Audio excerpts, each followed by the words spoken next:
মহিয়সী নারী হযরত আসিয়া। আল্লাহ তাআলা ইরশাদ করেন, মুমিনদের জন্য ফিরআউন পত্নীর দৃষ্টান্ত বর্ণনা করেছেন। সে বলল, হে আমার পালনকর্তা, আমার সন্নিকটে জান্নাতে আমার জন্য একটি গৃহ নির্মাণ করুন। আমাকে ফিরআউন ও তার দুষ্কর্ম থেকে উদ্ধার করুন এবং আমাকে জালিম সম্প্রদায় থেকে মুক্তি দিন। সূরা আত-তাহরিম আয়াত নাম্বার 11। মুসলিম নারীদের জন্য চিরবরণীয় ও অনুসরণীয় এক ব্যক্তিত্ব হচ্ছেন আসিয়া। সবুজ শ্যামলিমায় ঘেরা সুউচ্চ প্রাসাদের আলিশান মহলে তিনি বসবাস করতেন। সবুজ বৃক্ষের তলদেশে প্রাসাদের গা ঘেঁষে নীল দরিয়ার স্বচ্ছ পানি বয়ে চলত অবিরাম। এমন সব নিয়ামত ও আয়েশের মাঝেও আসিয়া ছিলেন অতৃপ্ত, অস্থির। তাহলে কোন সে পিপাসায় তিনি কাতর ছিলেন? কিসের অভাবে ছটফট করতেন তিনি?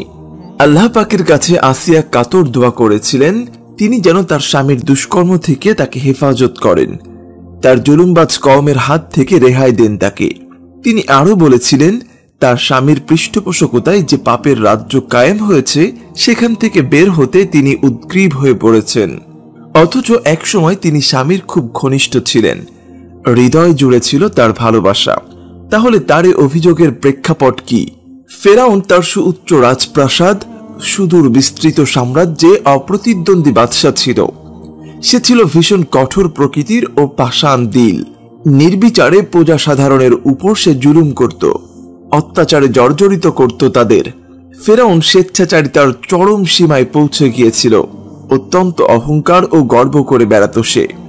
বনি ইসরায়েল ছিল তার অবৈধ অত্যাচারের নিশানা। তারা নির্মম নির্যাতনের শিকার হয়ে অত্যন্ত কষ্টের ভিতর দিয়ে ফিরআউনি রাজ্যে জীবন যাপন করছিল। বিপদ মুসিবতে ধৈর্য ধরা ছাড়া তাদের কিছুই করার ছিল না। একদিন রাজদরবারে প্রধান জ্যোতিষী ফিরআউনের কাছে এসে বলল, বাদশা নামদার, অচিরেই বনি ইসরায়েলের মাঝে একজন সন্তান জন্ম নিবে। তার হাতে আপনার সাম্রাজ্যের পতন অনিবার্য। জ্যোতিষীর এই সংবাদ বনি ইসরায়েলের উপর অত্যাচারের আগুনে ঘি ঢেলে দিল। ফিরআউনের পাষণ্ডতা উথলে উঠল। জ্যোতিষীর এই অসহনীয় কথায় তার উন্মত্ততা বেড়ে গেল কয়েক গুণ। নিজেকে একটু প্রবোধে দেওয়ার জন্য, মনটাকে একটু সুস্থির করার জন্য বনি ইসরায়েলের উপর জুলুমের মাত্রা বাড়িয়ে দিল।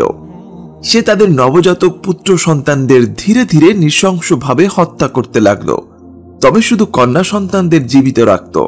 অবশেষে আল্লাহ পাক বনি ইসরায়েলের ভাগ্য লিখনে পরিবর্তন আনলেন, তাদের পর্যাপ্ত শক্তি ও ক্ষমতা দান করলেন। ফলে ফেরাউন যে বিভীষিকার আশঙ্কা করত তা স্বচক্ষে দেখতে বাধ্য হয় সে। লোমহর্ষক এই ঘটনার শুরুটা খুবই অম্ল মধুর। ফেরাউনের রাজপ্রাসাদের অনতি দূরে ছোট্ট এক ঝুপড়িতে ইউহানিব নাম্নী এক মহিলা বাস করতেন। তার গর্ভধারণের সময় ঘনিয়ে এলে নিজ গৃহের এক কোণায় তিনি আবদ্ধ হয়ে রইলেন। প্রসব বেদনা শুরু হলে তিনি মেয়েকে বললেন, যাও জলদি একজন ধাত্রী ডেকে নিয়ে আসো। মেয়ে ধাত্রী ডেকে আনলো। ইউহানিবের ঘরে একটি সুন্দর ফুটফুটে পুত্র সন্তান ভূমিষ্ঠ হল। তিনি ফিরআউনের নিষ্ঠুরতা ও বর্বরতার কথা মনে করে ভয় ও আতঙ্কে শিউরে উঠলেন। নিজেকেই তিনি জিজ্ঞেস করলেন, এই নিষ্পাপ ফুলের মতো শিশুকে কি মেরে ফেলা হবে? ছেলের প্রতি ভালোবাসায় তিনি আবেগপ্রবণ হয়ে উঠলেন। হিংস্র ফেরাউনের হাত থেকে বাঁচতে একাধারে 3 মাস গৃহ অভ্যন্তরে লুকিয়ে থাকলেন তিনি। এই জন্য ইউহানিব প্রতিটি মুহূর্তেই চিন্তা ও আতঙ্কের মধ্য দিয়ে অতিবাহিত করতেন। নিজের প্রতি নয়, ছেলে মুসার প্রতি ভয় ও ভালোবাসায় তিনি গভীর চিন্তিত হয়ে পড়লেন। তবে আল্লাহ পাক তার সহায় ছিলেন। তিনি তাকে নির্দেশ দিলেন, এই শিশুটির জন্য একটি কাঠের সিন্দুক তৈরি করো। তারপর তাকে সিন্দুকের ভেতর ভরে নীল দরিয়ায় ভাসিয়ে দাও, আর তোমার মেয়েকে সিন্দুকের অনুসরণ করে নীল নদ পার দিয়ে চক্কর দিতে বলো। ওই ঐশী আদেশ পেয়ে মুসা জননীর চিত্ত প্রশান্ত হল। মন থেকে সব ভয় ডর মুছে অনেকটা নিশ্চিন্ত হলেন তিনি। সুন্দর একটি সিন্দুক বানানো হলো। ইউহানিব নয়নের মণি মুসাকে সেখানে রেখে দিয়ে মেয়েকে বললেন, সিন্দুকটি মাথায় করে নীল নদের ঘাটে নিয়ে যাও। চতুর মেয়ে সবার চোখ ফাঁকি দিয়ে কাজ সম্পন্ন করল। ইউহানিব সন্তান সমেত সিন্দুকটি নীল নদে ভাসিয়ে দিলেন। প্রবাহমান নদীর ঢেউয়ের আঘাতে আঘাতে সিন্দুকটা নাচতে নাচতে এগিয়ে চলল। সন্তানকে আল্লাহর হাতে সঁপে দিয়ে অশ্রুসিক্ত নয়নে মা জননী ঘরে ফিরলেন। মেয়েকে পাঠিয়ে দিলেন সিন্দুকের পেছনে পেছনে। নদীর স্রোতে ভাসতে ভাসতে সিন্দুকটি ফেরাউনের মর্মর নির্মিত সুদৃঢ় সিঁড়ির গোড়ায় এসে থামল। ফেরাউনের স্ত্রী, কন্যা, সেবিকারা এখানে বসেই নদীর শীতল হাওয়ায় গা জোড়াত। প্রাসাদের এক খিড়কি দিয়ে আসিয়া এই সিন্দুকটি দেখতে পেলেন। বাচ্চা সহ সিন্দুকটি উপরে তুলে আনা হলো। ফেরাউনের সিপাহী ও প্রহরীরা আশেপাশেই ছিল। তাদের সবার হাতেই শিশু হননের যাবতীয় অস্ত্র ও হাতিয়ার উন্মুখ হয়ে রয়েছে। তাদের কাজই ছিল বনি ইসরায়েলের ঘরে কোনো নবজাতকের সন্ধান পেলে তাকে বধ করে নীল নদে সেই লাশটা ভাসিয়ে দিয়ে কিংবা দূরের কোনো মরু উপত্যকায় ফেলে আসবে। শিশুটিকে প্রথম দর্শনেই ফেরাউনের মনে একটি ভালোবাসা জেগে উঠল, কিন্তু তার আশপাশের লোকেরা শিশুটিকে হত্যা করে ফেলতে তাকে নানাভাবে উত্তেজিত করতে লাগলো। কেউ একজন বলেই ফেলল, মহারাজ, সিন্ধুকে বাচ্চা রেখে নদীতে ভাসিয়ে দেয়া আসলে আপনার বিরুদ্ধে একটি ষড়যন্ত্র। জ্যোতিষীর কথা অনুযায়ী হতে পারে এই বাচ্চাটি আপনার রাজ্য পতনের কারণ হবে। তাদের এই কথোপকথনের মাঝে আসিয়া এক কদম সামনে এসে বললেন, এই শিশু আমার ও তোমার নয়নমণি, তাকে হত্যা করো না। এ আমাদের উপকারে আসতে পারে, অথবা আমরা তাকে পুত্র করে নিতে পারি। প্রকৃতপক্ষে পরিণাম সম্পর্কে তাদের কোনো খবর ছিল না। সূরা কাসাস আয়াত নাম্বার 9। আসিয়া স্বামীর কাছে এই শিশুটির ব্যাপারে তার সাধারণ হুকুম বলবৎ না করার জন্য উপর্যুপরি অনুরোধ করতে লাগলেন।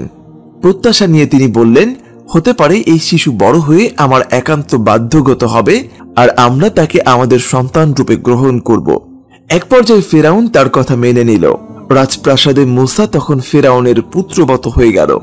মানুষ সন্তানের প্রতি অগাধ ভালোবাসায় আসিয়া ছিল টইটুম্বুর। আনন্দের দোলায় তিনি দুলতে লাগলেন। প্রাসাদের লোকেরা এই শিশুর জন্য একজন ধাত্রী খুঁজতে লাগলো। হাজার হলেও এ তো এখন রাজপুত্র।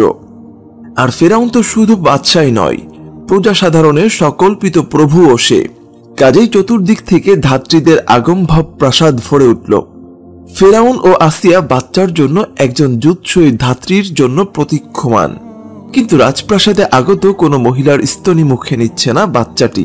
প্রধানমন্ত্রী হাসান তার অনুসন্ধিৎস দৃষ্টি মেলে ধরল চারিদিকে।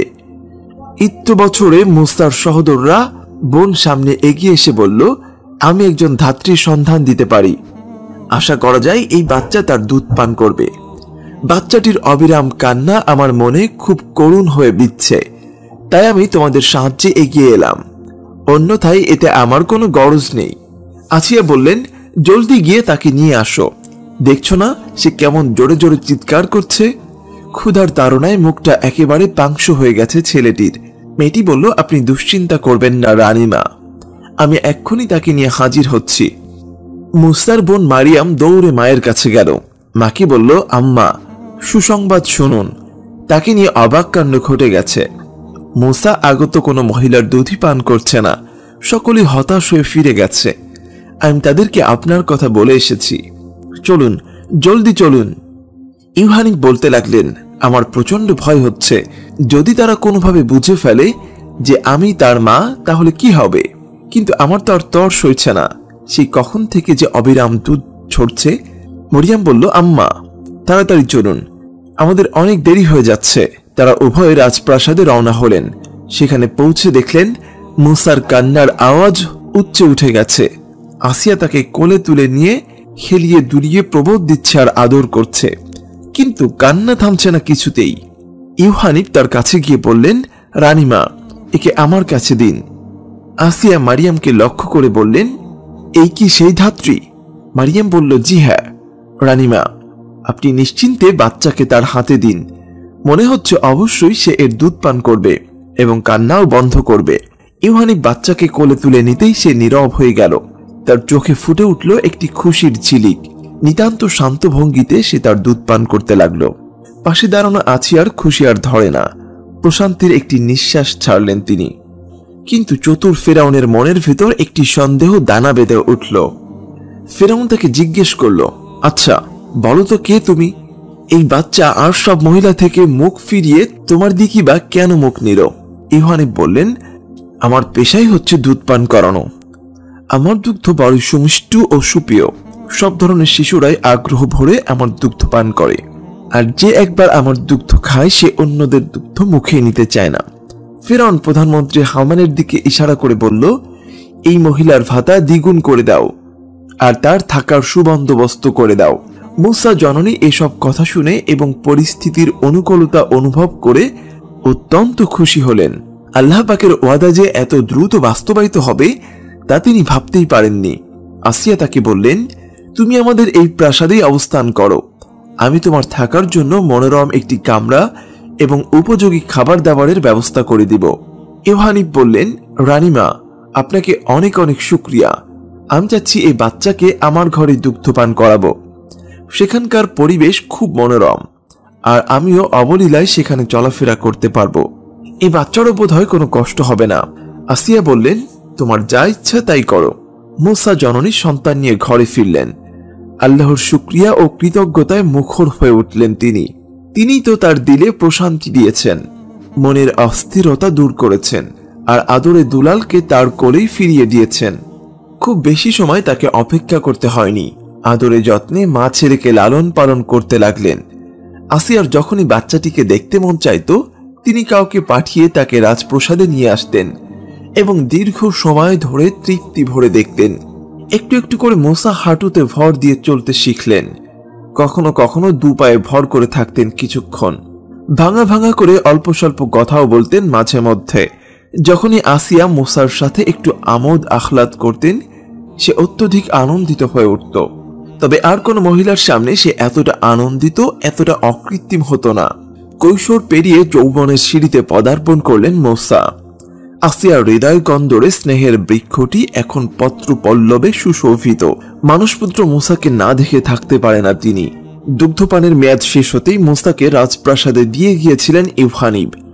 জ্যোতিষীর কথা শুনে ফিরআউনের মাত্রা ছাড়িয়ে যাওয়া নিষ্ঠুরতা তার চোখের সামনে ছিল। অহেতুক ঝামেলা এড়িয়ে চলাই সমীচীন মনে করেছেন তিনি। কিন্তু ফিরআউন জানত না, তার গৃহে আগ্নেয়গিরির এক ভয়ঙ্কর লাভা বিস্ফোরিত হওয়ার জন্য ধীরে ধীরে স্ফীত হচ্ছে। খোদাকে পরিত্যাগ করে হামান সহ যারা ফিরআউনের সামনে সেজদায় লুটিয়ে পড়ত, আসিয়া তাদের প্রতি ভীষণ রুষ্ট ছিলেন। ভীতি ও ভক্তি নিয়ে তারা অসম্ভব সব উপাধিতে ভূষিত করত ফিরআউনকে। এগুলো দেখে আসিয়া সীমাহীন অস্থির হয়ে উঠতেন। তার স্বামী যখন অহংকারে মদমত্ত হয়ে বলতো, আমি তোমাদের মহান প্রভু, তিনি মনে মনে বলতেন, হায় রে কপাল, কোন শয়তানের পাল্লায় যে পড়েছি। এ অন্ধ অহমিকায় আর কতকাল সে ডুবে থাকবে? কিসের নেশায় সে এ মহা মুসিবতকে বরণ করে নিচ্ছে? ফিরআউনের সকল্পিত প্রভুত্বকে প্রচন্ডভাবে ঘৃণা করতেন তিনি।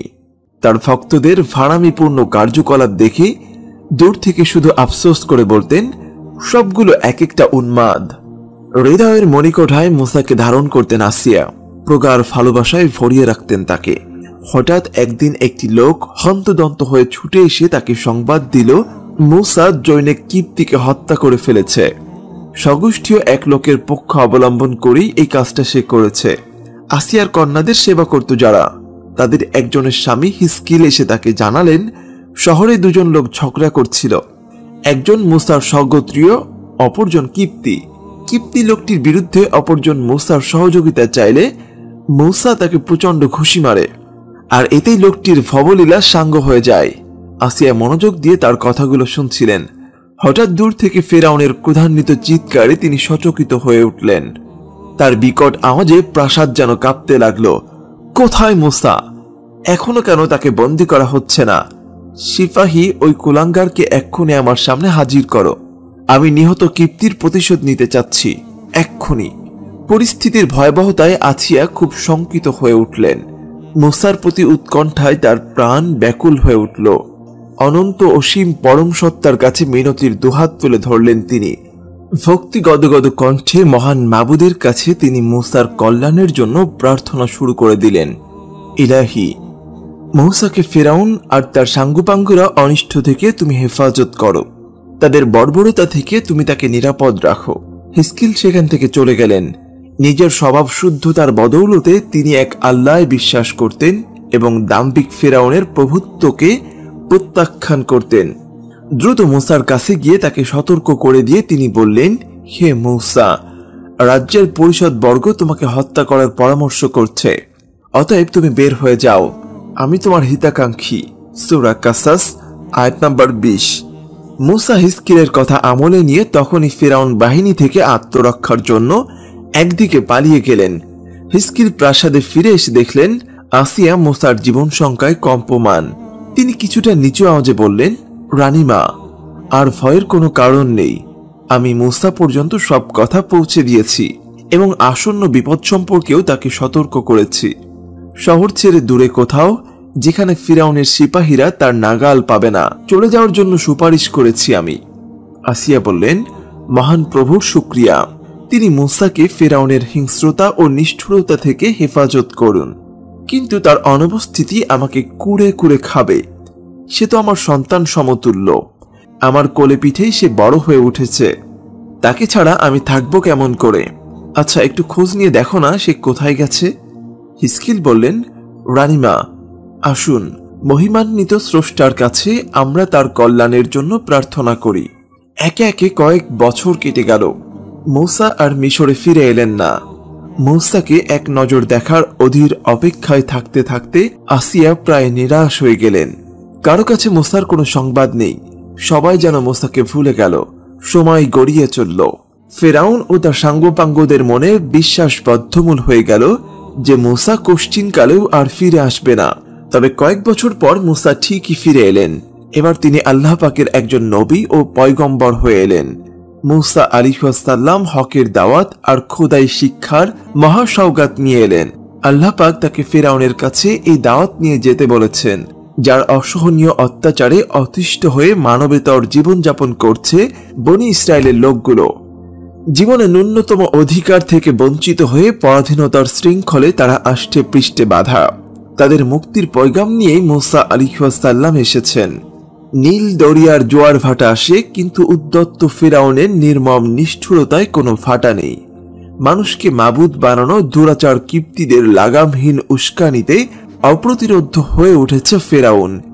এই পাগলা ঘোড়াকে নিবৃত করার জন্যই ইনসাফের চাবুক নিয়ে মূসা আলাইহিস সালাম এলেন। কিন্তু অনাকাঙ্ক্ষিত সেই কীর্তি হত্যা স্মৃতিটি তার মনে একটু ভয় ধরিয়ে দিল। প্রভুর শরণাপন্ন হয়ে তিনি বললেন, পরওয়ারদিগার, আমি তাদের এক ব্যক্তিকে হত্যা করেছিলাম। আমি আশঙ্কা করছি তারাও আমাকে হত্যা করে ফেলবে। আল্লাহ পাক তাকে আশ্বস্ত করলেন। এবার তিনি আল্লাহর কাছে সাহায্য চেয়ে বললেন, সহযোগীদের সত্য বিনাশী ষড়যন্ত্র আমি বরদাস্ত করতে পারি। আমার যাবতীয় কাজ আসান করে দিন। সব বাধা বিপত্তিকে নস্যাৎ করে দিয়ে দাওয়াতের পথকে সুগম করে দিন। আমার মুখের জড়তা দূর করে দিন, যেন মাধুর্যপূর্ণ ভাষায় হৃদয় গ্রাহী করে আমি তাদের সত্যের পথে ডাকতে পারি এবং আমার দাওয়াতের মুগ্ধ হয়ে এর প্রতি তারা উৎসাহী হয়। আর আমার পরিবারের একজনকে আমার সহযোগী বানিয়ে দিন, যে আমার মতো একই চিন্তার অনুগামী হয়ে আমার সহযোগিতা করবে। আমার ভাই হারুনের পৃষ্ঠপোষকতায় আমার শক্তি সুদৃঢ় করুন এবং তাকে আমার কাজে সহযোগী বানান। আসিয়া এসব কাজের কিছুই জানত না। ফিরআউনের দুর্গম শক্তির মোকাবেলায় মূসা আলাইহিস সালাম কি হাতিয়ার ব্যবহার করবেন, কার থেকে সাহায্য নেবেন, তাও তার অজ্ঞাত ছিল। তিনি মূসা আলাইহিস সালাম ও হারুন আলাইহিস সালামের আগমন সংবাদ শুনে ভাবনায় পড়ে গেলেন যে ফিরআউনের কাছে তারা বলবেটা কি, আর কিভাবেই বা বলবে। কাছাকাছি থাকার কারণে স্বামীর নিষ্ঠুর স্বভাব সম্পর্কে তিনি খুব ভালোভাবেই ওয়াকিফহাল। এই ভাবনা ও দুর্ভাবনায় তিনি ডুবেছিলেন। হঠাৎ কানে আওয়াজ এলো, মূসা আলাইহিস সালাম রাজপ্রাসাদে প্রবেশ করছেন। অল্পক্ষণ পরে তিনি সবার সামনে এক মহাসত্যের পয়গাম তুলে ধরবেন। তাদের কথাবার্তা শোনার জন্য আসিয়া দরবারের এক পার্শ্বে বেলকনিতে আসন গ্রহণ করলেন, যাতে গোটা দরবারীদের অবস্থান সহজেই তার নজরে আসে। আল্লাহর হুকুম বাস্তবায়নের জন্য মূসা আলাইহিস সালাম অত্যন্ত অনাড়ম্বর ভাবে রাজপ্রাসাদে প্রবেশ করলেন। সঙ্গে সহোদর ভাই হারুন আলাইহিস সালামও আছেন।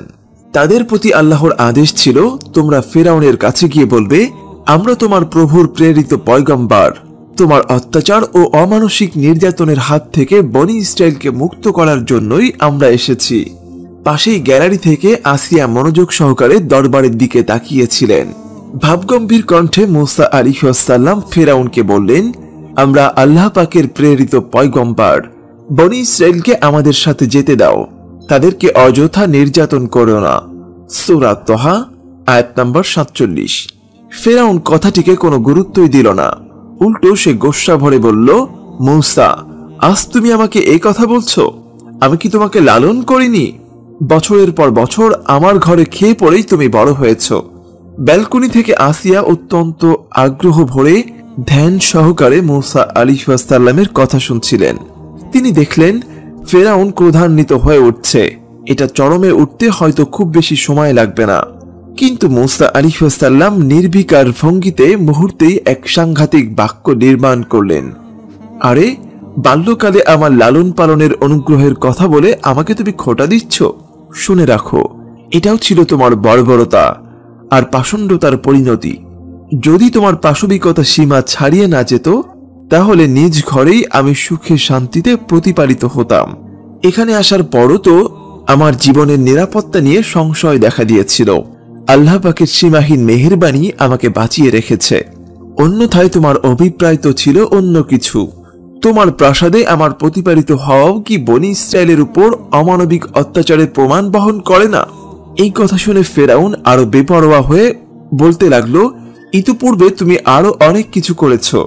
আমাদের নিরপরাধ একজন লোককে পর্যন্ত হত্যা করেছ, আর এখন আমাদের অবদানকে অস্বীকার করছো। মূসা আলাইহিসসালাম বললেন, ওই কাজটি তো একান্তই আমার অনিচ্ছায় সংগঠিত হয়েছে। পরে তোমাদের ভয়ে আমি দেশ ছাড়াও হয়েছিলাম। এখন তো রব্বুল আলামিনের রহমত ও নিয়ামতে আমি অভিষিক্ত। জ্ঞান ও প্রজ্ঞার মহাসম্পদ তিনি আমাকে দান করেছেন। আমাকে তিনি তার পয়গম্বর বানিয়েছেন। অল্প সময় গম্ভীর থেকে কিছুটা অবজ্ঞার সুরে ফেরাউন বলল, তোমাদের রব্বুল আলামিন আবার কে? জবাবে মূসা আলাইহিসসালাম বললেন, যদি তুমি নিজের চারপাশের সৃষ্টি জগৎ নিয়ে একটু গভীর চিন্তা করো, পৃথিবীর গতি প্রকৃতি অনুসন্ধিৎস দৃষ্টিতে পর্যবেক্ষণ করো, এমনকি নিজের জীবন ও এর সুশৃঙ্খল প্রবাহ নিয়ে, ভোগবিলাসের সমূহ সম্ভাব নিয়ে সুষ্ঠুভাবে একাগ্র চিত্তে একটু ধ্যানমগ্ন হও, তাহলে তুমি নিজেই উপলব্ধি করতে পারবে রব্বুল আলামিন হচ্ছেন আসমান জমিন ও এতদ ভয়ের মাঝে যা কিছু আছে সবার সৃষ্টিকর্তা ও প্রতিপালক। এই জবাব শুনে ফিরাউনের ক্রোধ কয়েক গুণ বেড়ে গেল। তার আওয়াজে ক্ষিপ্রতা এসে গেল। দরবারের কথাবার্তা শুনে আসিয়া নিজ কামরায় ফিরে এসে বলতে লাগলেন, মূসার উপর এবং যে দিনের দাওয়াত তারা নিয়ে এসেছে, আমি তার উপর পূর্ণ ঈমান আনলাম। রব্বুল আলামিনের সমীপে নিজেকে সর্বতোভাবে সমর্পণ করলাম। এদিকে ফিরাউনের বিকট আওয়াজ দরবার ছাড়িয়ে বাইরে এসে প্রতিধ্বনিত হচ্ছিল। সে বলছে, তোমরা কি এর কথা শুনছ? এদের জিজ্ঞেস করো কাকে তারা প্রভু মানে, তাদের রব কে? মূসা আলাইহিসসালাম বললেন, যিনি তোমাদের ও তোমাদের পূর্বপুরুষের প্রভু, তিনি আমাদের প্রভু। নিখিল পৃথিবী ও এর মধ্যকার সবকিছুর যিনি স্রষ্টা, তিনি আমাদের রব। তোমাদের সুস্থ বিবেক থাকলে তোমরাও এটা বুঝতে পারবে। ফেরাউন রাগে অগ্নিশর্মা হয়ে চিৎকার করে বলতে লাগলো, যদি তুমি ভিন্ন অন্য কাউকে তোমরা মাবুদ মনে করো, তাহলে অবশ্যই আমি তোমাদের কঠিন শাস্তির সম্মুখীন করব। একান্ত ভাবলেশহীন ভঙ্গিতে প্রশান্ত চিত্তে মূসা আলাইহিসসালাম বললেন, যদি আমার দাবির সপক্ষে সুস্পষ্ট কোনো দলিল কিংবা অলৌকিক কোনো প্রমাণ পেশ করতে পারি, তাহলে কি আমার কথার সত্যায়ন তোমরা করবে? তারপরেও কি তোমাদের মনের অমৌলিক সন্দেহ সংশয় দূর হবে না? ফেরাউন বলল, আচ্ছা, তুমি যদি নিজ দাবিতে সত্যবাদী হয়ে থাকো, তাহলে আমাদেরকে কোনো মুজিজা দেখাও। আসিয়া আবার আগের জায়গায় ফিরে এসেছেন। এবার তিনি উদ্বিগ্ন হয়ে ভাবতে লাগলেন, মূসা কি কোনো জাদুকর, নাকি সত্যি সে একজন মুজিজাধারী যে তার স্বেচ্ছাচারী স্বামীর অহংকার ও দম্ভকে ধুলোয় মিশিয়ে দিতে পারবে? তিনি মনে মনে বলতে লাগলেন, মূসা, তুমি যদি জাদুকর হয়ে থাকো, তাহলে কোশ্চিনকালেও বিজয়ের নাগাল পাবে না তুমি। এরাই বিজয়ী হবে, ওদের উদ্যত্ত বেড়ে যাবে আরো কয়েক গুণ। তিনি নিজেই আবার এ ধারণা প্রত্যাখ্যান করে বললেন, এমন তো নাও হতে পারে। সর্বোপরি তিনি নিরাশ ছিলেন না। আসিয়ার ভাবাতন্ময়তা কাটতে না কাটতেই তিনি দেখতে পেলেন মূসা আলাইহিসসালাম তার হাতের লাঠিটি বৃত্তাকারে হাওয়ায় ভাসিয়ে জমিনে ছেড়ে দিলেন। কোনো আওয়াজ হলো না ঠিকই, কিন্তু বিশালাকায় এক অজগরে পরিণত হলো লাঠিটি। প্রকাণ্ড মাথাটি উঁচুতে তুলে বিষাক্ত দাঁতগুলো বের করে সে ফোঁস করতে লাগলো। ফেরাউন ভয়ে আড়ষ্ট হয়ে গেল। সাপটি এমন ভাবে ফেরাউনের দিকে এগোতে লাগলো যেন এক্ষুনি তাকে গিলে খাবে। ফেরাউন আত্মসংবরণ করে বলল, মূসা, তোমার সামর্থ্য কি এতটুকুই, নাকি আরো কোনো ভেলকি তোমার ভান্ডারে আছে? মুসা আলাইহিস সালাম নিজের ডান হাত বাম বগলের নিচ থেকে বের করে প্রলম্বিত করে মেলে ধরলেন। অপরূপ শুভ্র জ্যোতি বিচ্ছুরণ শুরু হলো সেখান থেকে। রশির তীব্রতায় সকলের চোখ ধাঁধিয়ে যাওয়ার উপক্রম হলো। গোটা দরবার আলোকিত হয়ে সুদূর দিগন্ত পর্যন্ত সে আলো ছড়িয়ে পড়ল। এইসব কল্পনাতীত বাস্তবতা চাক্ষুষ দেখতে পেয়ে আসিয়া বলতে লাগলেন, নিশ্চয়ই আল্লাহ পাক মুসাকে সহায়তা করবেন, তাকে বিজয়ী আর ফিরাউনকে পরাজিত করবেন। কাঁপাকাঁপি শুরু হয়ে গিয়েছিল তার হৃৎপিণ্ডে। তবুও তিনি আশান্বিত হয়ে উঠলেন। হয়তো এবার তার স্বামীর মনে ভীতির সঞ্চার হয়ে মুসা আলাইহিস সালামের দাওয়াতের সামনে মাথা নত করবে, সে নিজের জুলুম নির্যাতনের ঘৃণ্য পথ থেকে ফিরে আসবে। আসিয়া তার স্বামীর অজ্ঞতা আর বর্বরতাকে ভীষণ অপছন্দ করতেন। সন্ডামার্কা মন্ত্রীদের প্ররোচনায় তার নিষ্ঠুরতার মাত্রা কয়েক গুণ বেড়ে যেত। আসিয়া তখন খুবই মর্মাহত হয়ে পড়তেন। কৃত্রিম প্রভুত্বের অন্ধ অহমিকায় ফিরাউন মাঝে মাঝে তুলকালাম অকাণ্ড ঘটিয়ে ফেলত, আর তার নির্মমতার যুপকাষ্টের বলি হতো বেচারা বনি ইসরাইল। সবকিছুর পরও আসিয়া এবার আশান্বিত হয়ে উঠলেন, কিন্তু তার আশার ব্যর্থ হতে খুব বেশি সময় লাগল না। ফেরাউন তার সভাসদকে সম্বোধন করে বলল, তোমরা জেনে রাখো, মুসা ও তার ভাই হচ্ছে অস্ত জাদুকর। জাদু বলে তারা তোমাদেরকে তোমাদের ভূখণ্ড থেকে বের করে নিতে চায়। তোমাদের করণীয় সম্পর্কে তোমরাই এবার সিদ্ধান্ত নাও। জনৈক মন্ত্রী পরামর্শ দিল, বাদশাহ সালামত, মুসা ও তার ভাইয়ের জাদুর যথোচিত জবাব দেয়া দরকার। আপনি সমগ্র মিশরে আপনার প্রতিনিধি পাঠিয়ে দিন। তারা দেশের সব অভিজ্ঞ জাদুকরদের আপনার দরবারে এনে উপস্থিত করবে। তারাই মুসাকে সমুচিত শিক্ষা দিবে। পরামর্শটি ফিরাউনের খুবই মনোভূত হল। সে দেশের চতুর্দিক থেকে জাদুকরদের একত্রিত করায় ব্যস্ত হয়ে উঠল। আসিয়া জাদুকরদের তেলিসমাদি সম্পর্কে সম্যক ধারণা রাখতেন। কাজী মুসা আলাইহিস সালামকে নিয়ে তিনি মহাভাবনায় ডুবে গেলেন। সেই যে ফেরাউনকে সম্বোধন করে তিনি বলেছিলেন, আমরা উভয়ই তোমার পালনকর্তার প্রেরিত রাসূল, অতএব আমাদের সাথে বনি ইসরায়েলকে যেতে দাও এবং তাদেরকে নিপীড়ন করো না। আমরা তোমার পালনকর্তার কাছ থেকে নিদর্শন নিয়ে তোমার কাছে আগমন করেছি এবং যে সৎপথ অনুসরণ করে তার প্রতি শান্তি। সূরা তহা আয়াত নাম্বার 47। আসিয়া তাদের নিম্নোক্ত বক্তব্যটি নিয়েও বিস্তর ভাবতে লাগলেন। আমাদের এই মর্মেও ওই পাঠানো হয়েছে যে যারা মিথ্যার আশ্রয় নেয় এবং সঠিক দিন থেকে বিমুখ হয়ে যায় তাদের উপর আল্লাহর আযাব অবধারিত। সূরা তহা আয়াত নাম্বার 48। এইসব কথাবার্তা নিয়ে গভীর চিন্তা ভাবনা করে আসিয়া মুসা আলাইহিস সালামের অকুপট উপস্থাপন ও সাবলীল বর্ণনা ভঙ্গিতে বেশ চমৎকৃত হলেন। কত ছোট্ট অথচ পূর্ণাঙ্গভাবে তিনি মহান প্রভুর গুণাবলীর পরিচয় তুলে ধরে বলেছিলেন, আমাদের পালনকর্তা তিনি, যিনি প্রত্যেক বস্তুকে তার যোগ্য আকৃতি দান করেছেন, অতঃপর পথ প্রদর্শন করেছেন। সূরা তহা আয়াত নাম্বার 50। আসিয়া মুসা আলাইহিস সালামের পেশকৃত সবকিছুর উপর ঈমান এনে মনে মনে ফিরাউনকে বললেন, মুসার সাথে বিতর্কে তুমি হেরে গেছো, বিশেষ করে যখন তুমি মুসাকে বলেছিলে তাহলে অতীত যুগের লোকদের অবস্থা কি। আর তৎক্ষণাৎ মুসা এর যুগসই উত্তর দিয়ে বলেছিল, তাদের খবর আমার পালনকর্তার কাছে লিখিত আছে। আমার পালনকর্তা ভ্রান্ত হন না এবং বিস্মিত হন না। তিনি তোমাদের জন্য পৃথিবীকে সজ্জা করেছেন এবং তাতে চলার পথ করেছেন, আকাশ থেকে বৃষ্টি বর্ষণ করেছেন এবং তা দ্বারা আমি বিভিন্ন প্রকার উদ্ভিদ উৎপন্ন করেছি। তোমরা আহার করো এবং তোমাদের চতুষ্পদ জন্তু চড়াও। নিশ্চয় এতে বিবেকবানদের জন্য নিদর্শন রয়েছে। সূরা তহা আয়াত নাম্বার 52 থেকে 54। গভীর ভাবনায় সীমানা পেরিয়ে ঈমানের ভূখণ্ডে ঢুকে পড়লেন আসিয়া। নারীদের মাঝে তিনি সর্বপ্রথম মুসা আলাইহিস সালামের উপর ঈমান আনেন।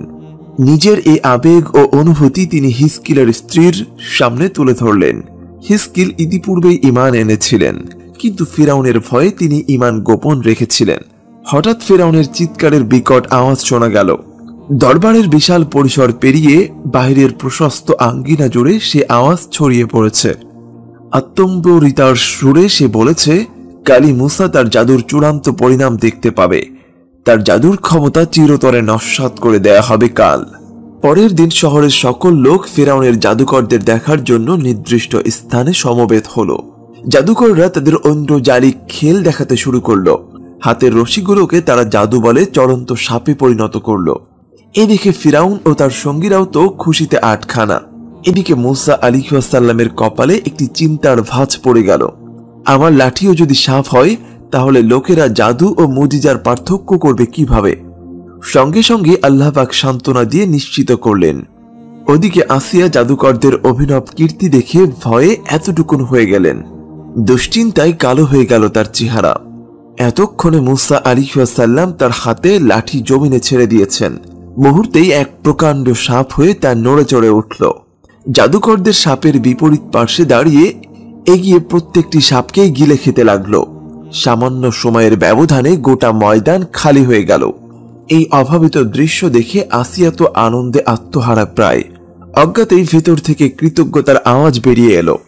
আরেকটু হলেই সে আওয়াজ সকলের কানে চলে যেত, কিন্তু নিজেকে সংবরণ করে তিনি শুধু বললেন আলহামদুলিল্লাহ। অবশেষে মূসাকেই তিনি বিজয়ী করলেন।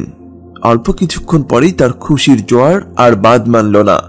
যখন তিনি দেখলেন পরাজিত জাদুকররা নিজেদের ভুল বুঝতে পেরে মূসা আলাইহিস সালামের প্রতি ঈমানের প্রকাশ্য ঘোষণা দিয়ে আল্লাহর সমীপে সিজদায় লুটিয়ে পড়েছে, পাষণ্ড ফেরাউন তাদের অমানসিক শাস্তি দিয়ে চোখের সামনে নির্মমভাবে হত্যা করে ফেলল। কিন্তু তারা সফল কাম। কিয়ামতের দিন অবশ্যই আল্লাহ পাক তাদের মহাপুরস্কারে ভূষিত করবেন। পরাজয়ের চরম গ্লানি মাথায় নিয়ে নিদারুণ লাঞ্ছিত ও অপদস্থ হয়ে ফিরাউন প্রাসাদে ফিরল। আসিয়াও ফিরে এলেন প্রাসাদে। স্বামীর সাথে কোনো কথা হলো না তার, কারণ ঘটে যাওয়া কোনো কিছুই তার অগোচরে ছিল না। নিজের আলিশান সিংহাসনে বসে ভরা মজলিসে দিশেহারা ফিরাউন গম্ভীর হয়ে বলতে লাগলো, তোমরা আমাকে ছাড়ো, মূসাকে হত্যা করতে দাও, ডাকুক সে তার পালনকর্তাকে। আমি আশঙ্কা করি যে সে তোমাদের ধর্ম পরিবর্তন করে দেবে অথবা সে দেশময় বিপর্যয় সৃষ্টি করবে। সূরা মুমিন আয়াত নাম্বার ২৬। আসিয়া দূর থেকে দেখতে পেলেন ভরা মজলিস থেকে এক লোক উঠে দাঁড়িয়ে এর প্রতিবাদ করছেন। ভালো করে তাকিয়ে দেখলেন তিনি হিজকিল। ফিরাউনের নিষ্ঠুর চরিত্রের কথা চিন্তা করে মনে মনে তিনি বললেন, লোকটি একলাহানে এভাবে না বললেই হয়তো ভালো হতো। হিজকিল তার ভরাট গলায় বলতে লাগলেন, তোমরা কি একজনকে এজন্য হত্যা করবে যে সে বলে আমার পালনকর্তা আল্লাহ, অথচ সে তোমাদের পালনকর্তার নিকট থেকে স্পষ্ট প্রমাণ সহ তোমাদের নিকট আগমন করেছে? যদি সে মিথ্যাবাদী হয় তবে তার মিথ্যাবাদিতা তার উপরই চাপবে, আর যদি সে সত্যবাদী হয় তবে সে যে শাস্তির কথা বলছে তার কিছু না কিছু তোমাদের উপর পড়বেই। নিশ্চয়ই আল্লাহ সীমা লঙ্ঘনকারী মিথ্যাবাদীকে পথ প্রদর্শন করেন না। হে আমার কওম, আজ এদেশে তোমাদেরই রাজত্ব, দেশময় তোমরাই বিচরণ করছো, কিন্তু আমাদের আল্লাহর শাস্তি এসে গেলে কে আমাদেরকে সাহায্য করবে? সূরা মুমিন আয়াত নাম্বার ২৮-২৯। হিজকিলের কথা শুনে ফিরাউন রাগে অগ্নিশর্মা হয়ে উঠল। পেরেশান হয়ে সে ভাবতে লাগলো, আমার সামনে এভাবে কথা বলার দুঃসাহস পেল কোথায়? কতটা অবলীলায় সে মূসার পক্ষ সমর্থন করে তাকে আমার উপর প্রাধান্য দিচ্ছে। প্রকাশ্যে জনসম্মুখে মূসার সাথে একাত্মতার ঘোষণা দিতে তার বুকটা একটুও কাঁপল না। এটা কিভাবে সম্ভব হলো? অথচ আমি তো তার প্রভু ও মালিক। হিজকিল কিন্তু তখনও থেমে নেই। এক নাগাড়ে তিনি বলেই চলেছেন। সকল সভাসদকে উপদেশমূলক পরামর্শ দিতে গিয়ে তিনি বলতে লাগলেন, হে আমার কওম, আমি তোমাদের জন্য পূর্ববর্তী সম্প্রদায় সমূহের মতোই বিপদসংকুল দিনের আশঙ্কা করি, যেমন কওমে নূহ, আদ, সামুদ ও তাদের পরবর্তীদের অবস্থা হয়েছিল। আল্লাহ বান্দাদের প্রতি কোনো জুলুম করার ইচ্ছে করেন না। হে আমার কওম, আমি তোমাদের জন্য প্রচন্ড হাঁক ডাকের দিনের আশঙ্কা করি, যেদিন তোমরা পেছনে ফিরে পলায়ন করবে, কিন্তু আল্লাহ থেকে তোমাদেরকে রক্ষাকারী কেউ থাকবে না। আল্লাহ যাকে পথভ্রষ্ট করেন তার কোনো পথ প্রদর্শক নেই।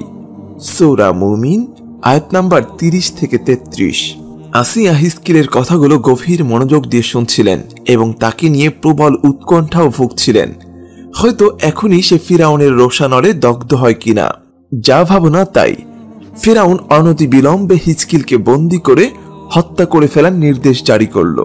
কেননা ফিরাউনের স্বগোত্র কিংবা সভাসদদের কেউই আজ পর্যন্ত এমন দুঃসাহস কখনো দেখাতে পারেনি। যে ফিরাউনের জন্য এই দুঃসাহস, সে ফিরাউনের সামান্য পরিবর্তন হলো না, উল্টো তার হিংস্রতা ও শয়তানি বেড়ে গেল কয়েক গুণ। হিজকিল কিন্তু সহজে ধরা দিলেন না, পালিয়ে আত্মগোপন করলেন তিনি। বরং বলা উচিত আল্লাহ পাকই তাকে ফেরাউনের কবল থেকে মুক্তির ব্যবস্থা করলেন, কারণ তিনি ছিলেন ন্যায়পরায়ণ ও সত্যানুরাগী একজন মানুষ। মানুষকে কল্যাণের পথ দেখাতে গিয়ে কখনোই কারো নিন্দা ও ভর্ৎসনা পরোয়া করতেন না। ফেরাউন নিজের খাস কামরায় বসে মুসা আলাইহিস সালাম সম্পর্কে সীমাহীন উদ্বেগ নিয়ে আসিয়ার সাথে আলোচনায় প্রবৃত্ত হল। বলতে লাগলো, এই মুসাকে আমরা আদর যত্ন করে প্রতিপালন করলাম, আর সে কিনা আমাদের বিরুদ্ধে বিদ্রোহের ঝান্ডা উঁচিয়ে ধরছে। কিসের এক নতুন ধর্মের দাওয়াত দিচ্ছে মানুষকে। দুধ কলা দিয়ে কালসাপ পুষেছি আমরা। এই কথা বলে জ্যোতিষীর সেই কথাকে স্মরণ করিয়ে দিল সে। অচিরেই বনি ইসরায়েলের ঘরে এক সন্তান জন্ম নিবে, যে আপনার রাজত্বের পতন ঘণ্টা বাজাবে। সে লক্ষ্য করল আসিয়া এই ভাবানুভূতি ও আবেগকে মোটেও গুরুত্ব দিচ্ছে না, তেমন একটি মনোযোগ দিয়ে তার কথাগুলো শুনছে না। ফেরাউন চিৎকার করে বলল, মুসাকে নিয়ে আমি দুশ্চিন্তায় পাথর হয়ে যাচ্ছি, আর আমাকে সহানুভূতি জানানো তো দূরে থাক, আমার কথার সামান্য গুরুত্ব তুমি দিচ্ছ না। তুমি কি ভুলে গেছো যে তুমি আমার স্ত্রী? আসিয়া নিজের পথ ধরে এগোলেন। পাল্টা প্রশ্ন করলেন তিনি, তুমি মুসাকে অপছন্দ করো কেন? বিস্মিত হয়ে ফেরাউন জবাব দিল, সে আমার প্রভুত্ব অস্বীকার করে অন্য কাউকে প্রভু বলে স্বীকার করে। আসিয়া বললেন, মুসাকে নিয়ে দুশ্চিন্তা ও বাড়াবাড়ি করো না। যে ঘটনা ও বাস্তবতা আজ সচক্ষে প্রত্যক্ষ করলে তা নিয়ে একটু ভেবে দেখো। গভীর চিন্তায় একটু ডুব দাও, তারপর বলো কি অন্যায়টা মুসা করেছে, কেন সৎপথের দিশারি বলে তাকে স্বীকার করবে না। তুমি তো প্রবঞ্চক হামানের নির্জলা মিথ্যা কথাগুলোকেই প্রত্যাদেশের মতো গুরুত্ব দাও। আর হামান মুসাকে শুরু থেকেই অপছন্দ করে। সে চায় তুমি মুসার সাথে শত্রুতা করো। তার প্রত্যাশা তোমার অন্তরে কেবল সে একাই বসবাস করবে। তুমি কখনো এই কথা বলছো না কেন যে মুসা হকের পথে আমাদেরকে ডেকে যাচ্ছে, আর হামানি মূলত ভুলের পসরা বিক্রি করছে। আসিয়ার নতুন মূর্তি দেখে এবং তার কথাগুলো শুনে ফেরাউন কিছুক্ষণ চুপ করে রইল। আশ্চর্য হয়ে সে ভাবতে লাগলো, এ হতভাগী একই কথা বলছে আমাকে। এরপর থেকে সে আসিয়াকে সন্দেহজনক চোখে দেখতে লাগলো। তার চালচলন, কথাবার্তা সবকিছু সন্দেহজনক মনে হতে লাগলো। এমনকি তার কন্যাদের পরিচারিকা হাইস্কিলের স্ত্রীকেও সন্দেহের আওতায় নিয়ে আসলো সে। তার সব কাজকর্ম গতিবিধি লক্ষ্য রাখার জন্য গোয়েন্দা নিযুক্ত করলো সে। অবশেষে তার কাছে নিশ্চিত সূত্রে সংবাদ পৌঁছল, এই পরিচারিকাটি মুসা আলাইহিস সালামের একান্ত ভক্ত ও অনুসারী। এবার ফিরাউনের ক্রোধের কোনো সীমা পরিসীমা রইল না। তারই রাজপ্রাসাদে মুসার ধর্ম ঢুকে গেছে। তার স্ত্রী, দাসদাসী, পরিচারিকা, সিপাহী, প্রহরী, কর্মচারী এবং তাকে প্রভুত্বের আসনে সমাসীনকারী লোকগুলো আজ মুসার দিনের সামনে মাথা নুইয়ে দিয়েছে। নিজেকে সংবরণ করতে না পেরে বজ্রের মতো গর্জন করে উঠল সে। আসিয়া, এই পরিচারিকা ও তার স্বামীর মরণই একমাত্র প্রাপ্য। তাদেরকে এমন ভয়ানক শাস্তি দাও যার প্রচণ্ডতায় তারা যেন মৃত্যুবরণ করতে বাধ্য হয়। আসিয়া তার পরিচারিকার ব্যাপারে চরম উদ্বিগ্ন হয়ে উঠলেন। কিছুটা প্রকৃতস্থ প্রচণ্ডতায় তারা যেন মৃত্যুবরণ করতে বাধ্য হয়। কিছুটা প্রকৃতস্থ হয়ে তিনি বললেন, এই মেয়েটি আসলে এসব কিছু বোঝে না। কথাগুলো তিনি মূলত নিরপরাধ মেয়েটিকে ফেরাউনের কবল থেকে বাঁচানোর জন্যই বললেন। কিন্তু ফেরাউন আসিয়ার কথার দিকে সামান্য ভ্রুক্ষেপও করল না, বরং কিছুটা রাগচটা হয়ে আকারে ইঙ্গিতে বুঝিয়ে দিল, তুমিও কিন্তু সন্দেহভাজনদের মাঝে আছো। মুসার পক্ষপাতিত্বে তুমিও কিন্তু কম যাও না। বিরক্তি ও আক্রমণাত্মক দৃষ্টিতে তার দিকে এক নজর তাকিয়ে ফেরাউন উঠে দাঁড়ালো। তার কড়া নির্দেশ, হিজকিলের স্ত্রী কোথায়? এক্ষুনি তাকে আমার সামনে হাজির করো। ফেরাউনের প্রহরীরা বেরিয়ে এলো। তার কন্যাদেশ কেশ পরিপাটি করার দায়িত্ব নিযুক্ত পরিচারিকা হিজকিলের স্ত্রীকে আটক করলো তারা। কেহ বাহু ধরে, কেউ চুলের মুঠি ধরে নির্মম ভাবে টেনে হিঁচড়ে ফেরাউনের সামনে হাজির করলো তাকে। প্রশ্ন প্রস্তুত করাই ছিল। সরাসরি বলেই ফেললো সে, আরে কুলাঙ্গার মহিলা, তোর প্রভুকে? নিঃশঙ্ক ভঙ্গিতে সে উত্তর দিল, আমার ও তোমাদের সকলের প্রভু একমাত্র আল্লাহ তাআলা, যিনি আমাদের সকলকে সৃষ্টি করেছেন। বিকট গর্জন করে উঠল ফেরাউন, বদবখত, এত বড় স্পর্ধা তোর! মুখের উপর আমাকে অপমান! প্রহরী, পুড়িয়ে মেরে ফেলো এই নেমোখারামিটাকে। আর শোনো, এর ছেলেটাকে আগে ওর সামনে জ্বালিয়ে দাও, বুঝুক আমাকে অবজ্ঞা করার মজা কাকে বলে। প্রহরীরা আগুনের এক বিশাল কুণ্ড তৈরি করলো। এক আল্লাহকে প্রভু মেনে ফেরাউনকে কষ্ট দেওয়ার পরিণতিতে আগুনে পুড়তে হচ্ছে এক নারীকে। শুধু তাই নয়, কোলের শিশুটির পর্যন্ত রেহাই নেই। মায়ের চোখের সামনে জ্বলে ভস্মীভূত হচ্ছে নিষ্পাপ বাচ্চাটা। সে যেন মায়ের দিকে ফিরে অব্যক্ত ভাষায় বলছিল, আম্মা জান, আপনি সঠিক পথে আছেন, বিচলিত হওয়ার কোনো কারণ নেই। হৃদয়ে ঝড় তোলা নির্মম এ দৃশ্য দেখে অশ্রুতে চোখ মুখ একাকার করে ফেললেন আসিয়া। কান্না ভরা কণ্ঠে গলা উঁচিয়ে তিনি বললেন, ফেরাউন, তোর নিস্তার নেই, আমার প্রভুর মর্মন্তত শাস্তি তোকে ভোগ করতে হবে। তার দিকে মুখ ফিরিয়ে ফেরাউন বলল, আসিয়া বদলে গেছে, পাগল হয়ে গেছে, শয়তান পেয়ে বসেছে ওকে। আসিয়া জবাব দিলেন, কিছুই হয়নি আমার, আমাকে শয়তানও পায়নি, আমি পাগল নই, আমার জ্ঞান বুদ্ধি সব ঠিক আছে। আমি এক আল্লাহর উপর ঈমান এনেছি, যিনি আমার তোমার সকলের প্রভু, গোটা সৃষ্টি জগতের পালনকর্তা তিনি। এই কথা শুনে ফেরাউন আর নিজেকে নিয়ন্ত্রণ করতে পারল না। ওই পরিচারিকার মতো আসিয়াকেও কঠিন শাস্তি দেওয়ার হুকুম দিল। তবে এর আগে তার মাকে বিষয়টা অবগত করলেন সে, যেন সে এসে মেয়ের কর্মকাণ্ড সচক্ষে দেখে যায়। আসিয়ার মা এসে সবকিছু ভালোভাবে জেনে শুনে আসিয়ার কাছে গিয়ে তাকে জিজ্ঞেস করলো, লোকেরা তোমার ব্যাপারে যে আবল তাবল কথা বলছে সবই কি ঠিক? তুমি কি সত্যি মূসার প্রতি ঈমান এনেছ? এক বুক আত্মতৃপ্তি নিয়ে আসিয়া বললেন, সব কথাই ঠিক, মূসা সঠিক পথে আছে। যে দিন মূসা নিয়ে এসেছে সেটাই প্রকৃত সত্য। তার মা তাকে বুঝিয়ে সুঝিয়ে ফেরাউনের কথা মেনে নিতে প্রাণান্তকর চেষ্টা করল, কিন্তু কোনো ফায়দাই হলো না। ফেরাউন এবার তার শাস্তির চূড়ান্ত ফয়সালা জানিয়ে দিল। প্রহরীরা তাকে চাবুক দিয়ে আঘাতের পর আঘাত করতে লাগলো। ফেরাউন তার সভাসদ সকলেই এই নিদারুণ দৃশ্য উপভোগ করছিল। যখনই আসিয়া ব্যথায় কোকিয়ে উঠতেন, ফেরাউন আরো বেশি করে প্রচন্ডভাবে প্রহার করার হুকুম দিত, যেন ফেরাউনকে তিনি প্রভু বলে স্বীকার করেন। কিন্তু ইমানের অটল পাহাড় আসিয়ার সামনে মার খাচ্ছেন আর আল্লাহ তাআলার দরবারে কাতর কণ্ঠে প্রার্থনা করছেন, হে আমার পালনকর্তা, আমার সন্নিকটে জান্নাতে আমার জন্য একটি গৃহ নির্মাণ করুন, আমাকে ফেরাউন ও তার দুষ্কর্ম থেকে উদ্ধার করুন এবং আমাকে জালিম সম্প্রদায় থেকে মুক্তি দিন। সূরা তাহরিম আয়াত নাম্বার 11। আল্লাহ পাক তার দোয়া কবুল করলেন। সিদ্দিক ও শহীদদের অনন্য মর্যাদায় অভিষিক্ত করলেন তাকে, জান্নাতের অকল্পনীয় সব নিয়ামত দান করলেন। আর ফেরাউন বিশাল সৈন্যবহর সহ নীল দরিয়ায় ডুবে মরল। পৃথিবীবাসীর কাছে এখন সে শুধু এক মর্মান্তিক ইতিহাস।